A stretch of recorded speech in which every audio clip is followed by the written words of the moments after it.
Colette. Guts acaba encontrando Colette e seu pai enquanto ele estava caminhando. No começo, esses viajantes acabam oferecendo ajuda e carona ao Guts. Ele recusa, mas depois da insistência desses dois, Guts acaba aceitando. Colette até mesmo oferece ao Guts uma espécie de cobertor para que ele não sentisse frio. Estava fazendo frio naquele dia. E também ficando mais tarde, eles acabam acampando e dormindo. O problema aqui é que no meio desse sono, o Guts tem um pesadelo e quando ele acorda assustado, ele vê um incubo que estava incitando ele a ter esses pesadelos. Aí o Guts vai lá, mata esse monstro e depois vai a Colette e também ao seu pai avisar o que estava acontecendo. Provavelmente deve ter tido algumas mortes naquele local que fizeram esses demônios surgirem. Por isso mesmo, o Guts vai tentar resolver esse problema enquanto pede para que eles fiquem dentro da carroça, fiquem protegidos.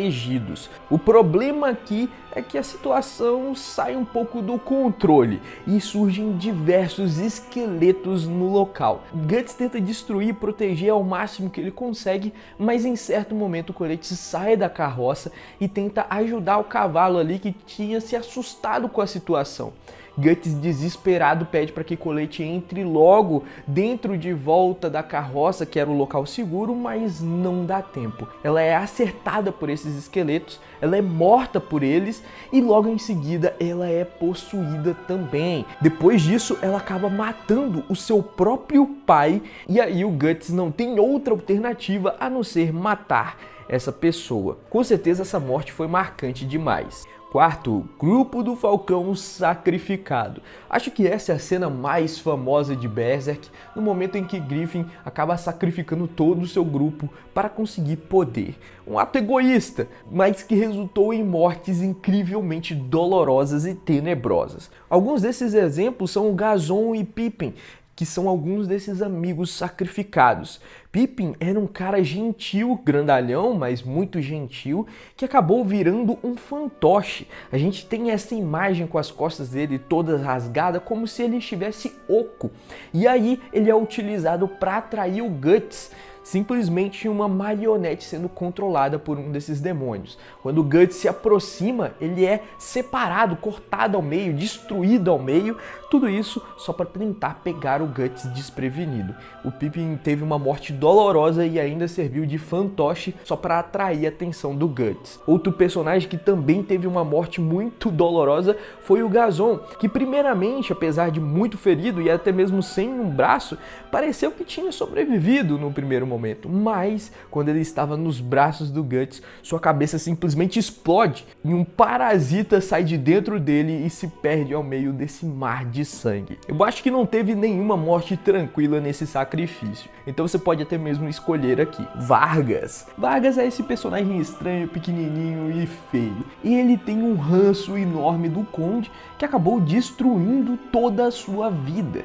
E no momento em que ele encontra o Guts, ele percebe que Guts, ao lutar com o Zoldark, é extremamente forte e começa a pedir ajuda do Guts para tentar se vingar do Conde. Mas no primeiro momento, o Guts se recusa, já que ele também tem um asco de Vargas. Ainda assim, Vargas acaba fazendo uma certa amizade com Puck, que reconhece que Vargas só é um cara que sofreu demais. Porém, Puck dá um bom conselho ao Vargas. Ele fala para que Vargas acabe esquecendo o passado e tente viver a sua vida, tente viver o futuro. Se esqueça de sua vingança contra o Conde, porque isso está consumindo o Vargas. E ele até mesmo, em certo momento, acata a esse pedido do Puck. Porém, antes de ele considerar esse pedido do Puck, ele é capturado rapidamente pelo Conde e colocado para ser executado publicamente, em uma manobra simplesmente para desdenhar do Guts. Puck até mesmo pede para o Guts salvar o Vargas, mas o Guts se recusa. E aqui a gente vê o verdadeiro motivo. Ele se vê muito no Vargas. Vargas é um cara que perdeu tudo e está buscando vingança, assim como o próprio Guts. É por esse medo de ver um semelhante que o Guts acaba ficando sem ação. Vargas acaba sendo executado em praça pública, não é uma das mortes mais sangrentas e brutais, porém a sua história com certeza faz dessas uma das mortes mais marcantes. Vargas acabou trabalhando para o homem que ele mais odiava, que era o Conde, tudo para tentar matá-lo como vingança, já que o Conde matou sua mulher e suas filhas. Toda essa angústia do Vargas e esse ódio acabaram não resultando na sua vingança. Ele não conseguiu aquilo que ele lutou tanto.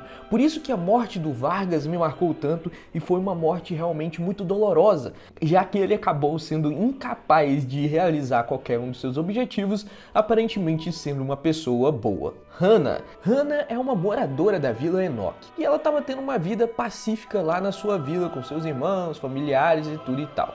Porém, em certo momento, Hannah se depara com um troll. No momento em que ela se depara com esse monstro, ela tenta chamar os outros moradores, mas esse troll a agarra e empurra para baixo e a estupra. No momento em que o povo da vila ataca esse troll, é aí que eles percebem que o celeiro, que eles estavam ali ao lado, estava lotado de trolls. Esses trolls fizeram um massacre em toda aquela vila. Mas não para por aí não, porque essa não foi a morte de Hannah.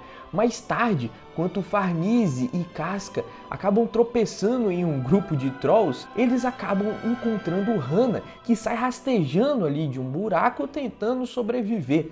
Porém, ela acaba sendo morta pelo que estava no seu ventre. Antes que eles percebessem, a Hannah estava grávida dos trolls. Ela foi estuprada e engravidada pelos trolls. É assim que eles se reproduzem. Os trolls saem da barriga à força de Hannah, destruindo completamente Hannah e matando a sua mãe, fazendo com que os últimos momentos de sua vida fossem tenebrosos. Essa foi uma das mortes que mais me marcaram. Porém, na minha opinião, nenhuma supera as vítimas de Mosgos. Esse cara é uma espécie de padre que governa sua região com mão de ferro, condenando qualquer um que ele ache que seja um herege. E aqui eu estou falando qualquer um que ele acha porque não tem aparentemente um motivo muito plausível. Ele acaba encontrando ali uma coisinha ou outra que ele não concorda e já mete a pessoa numa tortura sem fim. As pessoas que viviam ali perto de Mosgos já eram pessoas miseráveis, viviam em situações críticas, estavam ali pela sua fé. Ainda assim, eram condenadas muitas vezes sem motivo nenhum para uma sala de tortura incrivelmente criativa e de torturas de tudo qualquer jeito. A gente vê todo e qualquer tipo de máquina nessa sala e todas elas são utilizadas para fazer a vida dessas pessoas o pior possível. Elas não têm nem mesmo permissão de morrer instantaneamente, elas são torturadas o tempo inteiro. Mosgos é com certeza um dos personagens mais cruéis da obra de Berserk e ele mostra isso nessa sala de tortura.